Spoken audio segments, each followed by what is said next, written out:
नमस्ते दोस्तों आज के समय में इन्वेस्ट करने के कई सारे ऑप्शन हैं और आज के टाइम पे निवेश को काफी आसान बना दिया गया है। जैसे आप किसी भी सेक्टर में निवेश करना चाहें तो आप 100 रुपए, 500 रुपए या फिर 1000 रुपए से निवेश की शुरुआत कर सकते हैं। चाहे फिर वह म्यूचुअल फंड हो, स्टॉक्स हो, रियल एस्टेट हो या फिर देश का इंफ्रास्ट्रक्चर हो, आप किसी भी सेक्टर में आसानी से निवेश कर सकते हैं। दोस्तों इसीलिए आज की वीडियो में हम एक शानदार म्यूचुअल फंड की बात करेंगे जिसमें आपको सिर्फ एक बार 35,000 रुपए वन टाइम इन्वेस्ट करना है और यही इन्वेस्टमेंट आने वाले टाइम में कई गुना बढ़ जाएगी, मतलब कि लाखों रुपए में बदल जाएगी। दोस्तों इस फंड का नाम है HDFC flexi cap fund direct plan growth. दोस्तों यह फंड इतना शानदार है कि इस फंड में लाखों लोगों ने 1,479 करोड़ का निवेश ऑलरेडी कर दिया है। दोस्तों यह फंड HDFC का है और आप HDFC के बारे में तो जानते ही हैं। HDFC भारत की सबसे रिच बैंक और दूसरी सबसे बड़ी म्यूचुअल फंड कंपनी है। आज के समय में यह कंपनी लगभग 9 लाख करोड़ रुपए से ऊपर के म्यूचुअल फंड मैनेज कर रही है। दोस्तों फ्लेक्सी कैप फंड ऐसे फंड होते हैं जो तीनों कैटेगरी यानी लार्ज कैप, मिड कैप और स्मॉल कैप प्रकार की कंपनियों में निवेश करते हैं। इसलिए ऐसे फंड में निवेश करने से पोर्टफोलियो बैलेंस्ड रहता है। दूसरी बात, इस तरह के फंड ज्यादातर लार्ज कैप ओरिएंटेड होते हैं, इसलिए इन फंड्स में तेजी से गिरावट देखने को नहीं मिलती है, या यूं कहें यहाँ पर रिस्क थोड़ा कम हो जाता है। दोस्तों इस फंड ने अपने इन्वेस्टर्स को अभी तक कैसे रिटर्न्स दिए हैं आइए देख लेते हैं। इस फंड ने पिछले एक साल में 0.14% का नेगेटिव रिटर्न दिया है और पिछले 3 साल में 17.56% का रिटर्न दिया है और पिछले 5 साल में 17.55% का रिटर्न दिया है और पिछले 10 साल में 16.42% का रिटर्न दिया है और ऑल टाइम इसका रिटर्न 15.76% का रहा है। दोस्तों इसी रिटर्न्स को बेस मानकर आगे आपको कैलकुलेशन करके दिखाएंगे, लेकिन ध्यान रखना यह वीडियो केवल एजुकेशनल पर्पज के लिए बनाया जा रहा है, इसे निवेश की सलाह ना माने। दोस्तों आपको इस फंड में निवेश करने के लिए कुछ फीस पे करनी पड़ती है जिसे एक्सपेंस रेशियो कहते हैं। यह है 0.68% का। दोस्तों अगर आप म्यूचुअल फंड लेते हैं तो म्यूचुअल फंड लेते समय इन बातों का भी ध्यान रखना चाहिए, जैसे यह फंड किन किन कंपनियों में निवेश करता है, जिससे हमें पता चले वे कंपनी अभी कैसा परफॉर्म कर रही हैं, कंपनी के नाम हमने सुने हैं या नहीं, इस फंड में निवेश करने के लिए कम से कम निवेश राशि कितनी होती है, ये बातें आपको जानना बेहद जरूरी होता है। आइए एक नजर इन पर भी डाल लेते हैं। देखिए दोस्तों यह फंड कुल 68 कंपनियों में निवेश करता है जिनके नाम हैं ICICI bank limited, axis bank limited, HDFC bank limited, state bank of India, Kotak Mahindra bank limited आदि। ऐसी और भी कंपनी हैं जिसमें यह फंड निवेश करता है। अच्छा दोस्तों एक और चीज है यहाँ पर जो मेरे हिसाब से आपको देखनी चाहिए। जैसे आपने कंपनियों के नाम तो देख लिए हैं, लेकिन अभी आपको यह नहीं पता है कि यह फंड किस किस सेक्टर में कितना पैसा लगा रहा है।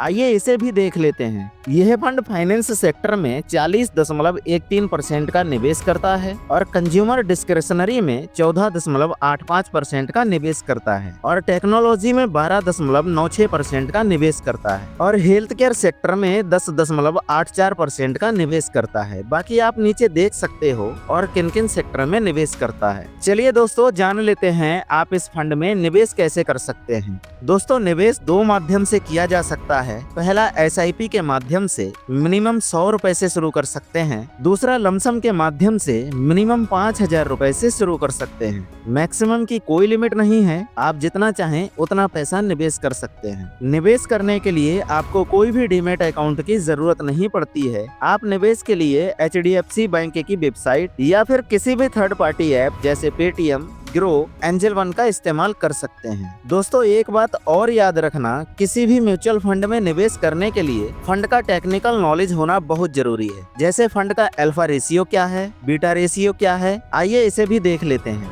दोस्तों इस फंड का अल्फा रेशियो 5.28 है। यह इस बात को बताता है कि इस फंड का जो बेंचमार्क है उसको इस फंड ने बीट किया है और बेंचमार्क से भी 5.28% का ज्यादा रिटर्न दिया है। अगर अल्फा नेगेटिव होता है तो इससे पता चलता है फंड अपने बेंचमार्क से अंडर परफॉर्म कर रहा है। दोस्तों इस फंड का बीटा रेशियो 0.82 है। बीटा फंड की वोलेटिलिटी को बताता है कि फंड कितना वोलेटाइल है। अगर वोलेटिलिटी 1 से ज्यादा है इसका मतलब हुआ फंड में उतार चढ़ाव ज्यादा आते हैं, इसलिए निवेश करने में आपको थोड़ा सोचना चाहिए। दोस्तों आइए अब चलते हैं कैलकुलेटर की तरफ। यहाँ देखते हैं अगर आप इस फंड में केवल 35,000 रुपए वन टाइम निवेश करते हैं तो भविष्य में कितने एक्सपेक्टेड रुपए मिल सकते हैं। दोस्तों एक्सपेक्टेड रिटर्न हम उतना ही मानेंगे जितना अभी तक इस फंड ने पिछली परफॉर्मेंस में दिया है, यानी कि 15.76% का। तो इस हिसाब से 10 साल में आपका रिटर्न बनेगा 1,16,235 रुपए और फाइनल पैसे की वैल्यू होगी